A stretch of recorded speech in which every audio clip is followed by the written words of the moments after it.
Himalaya Quista Pro has superior protein whey. The healthy way to fitness.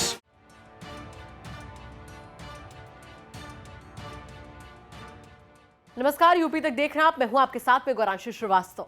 कहते हैं किसी पर भी आरोप मढ़ने से पहले उसकी स्थिति जान लेना बहुत ज्यादा जरूरी होता है, क्योंकि कई बार हमें पता नहीं होता है कि सामने वाला किन परिस्थितियों से गुजर रहा हो। कुछ ऐसा ही हुआ उत्तर प्रदेश सरकार के होमगार्ड्स और कारागार मंत्री धर्मवीर प्रजापति के साथ, जब उनकी आंखों से शनिवार को अचानक आंसू छलक गए। शायद वजह थी लोगों का अमानवीय व्यवहार। दरअसल धर्मवीर प्रजापति के बेटे एक निजी अस्पताल के आईसीयू में जिंदगी के लिए मौत से संघर्ष कर रहे हैं और दूसरी तरफ उन पर दहेज लेने जैसे गंभीर आरोप लगाए जा रहे हैं। दरअसल धर्मवीर प्रजापति के बेटे दिलीप प्रजापति की शादी 2 दिसंबर को होनी थी, लेकिन अचानक तबीयत खराब हो जाने की वजह से बारात दुल्हन के दरवाजे तक नहीं पहुंच पाई। तमाम आरोपों से आहत होने के बाद कारागार मंत्री का कहना था कि बेटे के ठीक होने पर शादी करवा दी जाएगी।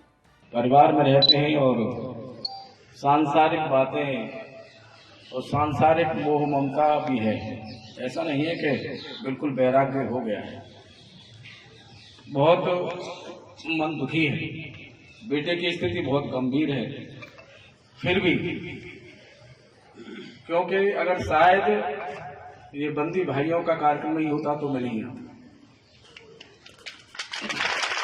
लेकिन ये कार्यक्रम भी ऐसे लोगों के लिए है जो बाहर की दुनिया से दूर है। आपको बता दें कि उत्तर प्रदेश सरकार के होमगार्ड्स और कारागार मंत्री धर्मवीर प्रजापति के बेटे दिलीप की शादी मुड़ी जहांगीरपुरी खंदौली के रहने वाले ठेकेदार जयराम प्रजापति की बेटी के साथ तय हुई थी। 2 दिसंबर को खंदौली की माया देवी वाटिका में मंडप सजाया गया। घर के लोगों ने मेहमानों को कार्ड भी बांट दिए। लड़की पक्ष ने मैरिज गार्डन में दावत का इंतजाम किया। घराती और बाराती दावत का लुत्फ उठा रहे थे और बारात का इंतजार किया जा रहा था। इस दौरान रात ज्यादा हो जाने पर भी जब बारात दुल्हन के दरवाजे तक नहीं पहुंची तो दुल्हन के परिजनों ने मंत्री जी के परिवार से संपर्क किया। इस पर उन्होंने बताया कि दूल्हे दिलीप की तबीयत ज्यादा खराब है। दिलीप को डेंगू हो गया है। वो सिकंदरा क्षेत्र के नेशनल हॉस्पिटल के आईसीयू वार्ड में भर्ती है। दूल्हे की तबीयत खराब होने की जानकारी मिलते ही दुल्हन पक्ष के लोग भी अस्पताल पहुंच गए। भले ही कोई जिंदगी और मौत की जंग से जूझ रहा हो, लेकिन लोगों ने शादी का टलना एक मुद्दा बनाना शुरू कर दिया। कानाफूसी की जाने लगी कि गांव में पंचायत के बाद दिलीप और ज्योति की शादी तय हुई थी। अब अचानक शादी वाले दिन दूल्हे दिलीप की तबीयत खराब होने के चलते कहीं दहेज तो कहीं रजामंदी न होने के कारण बताकर बातें बनाई जाने लगी। सोशल मीडिया पर इन बातों को देख और सुनकर और पढ़ने के बाद कारागार मंत्री दुखी हो गए। जेल मंत्री ने ट्वीट करते हुए लिखा कि मेरे बेटे की कल से स्थिति बहुत ज्यादा गंभीर है। आगरा के प्राइवेट हॉस्पिटल में आईसीयू में है।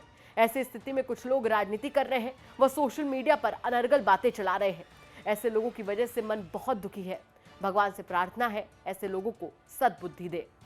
इस मामले में मंत्री धर्मवीर प्रजापति ने अस्पताल के एक कमरे में कैमरे के सामने आकर कहा कि शादी हो रही है। बेटे को 4 से 6 दिन पहले बुखार आया था तो उसने कहीं से दवाई ले ली थी। इसके बाद शादी वाले दिन जब पंडित जी ने हथेली में अनाज भरकर लाने के लिए कहा तो अनाज भरने से पहले ही शरीर में कंपन शुरू हो गया। बकौल कारागार मंत्री बेटे ने खुद कहा कि ब्लड प्रेशर डाउन हो रहा है। इसके बाद सभी लोग बेटे को लेकर इलाज के लिए दौड़ पड़े। धर्मवीर प्रजापति ने कहा कि अस्पताल में जांच के बाद पता लगा कि बेटे के शरीर में प्लेटलेट्स कम हो चुकी हैं और ब्लड प्रेशर ज्यादा डाउन है।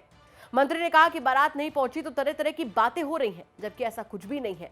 बेटा ठीक हो जाएगा तो शादी करा देंगे। हालांकि हाल ही में एक ट्वीट कारागार मंत्री की तरफ से और किया गया, जिसमें कहा गया कि आप सभी की निरंतर दुआओं के प्रभाव से ईश्वर की असीम कृपा हुई। आज 3 दिन बाद मेरे बेटे ने चाय पी।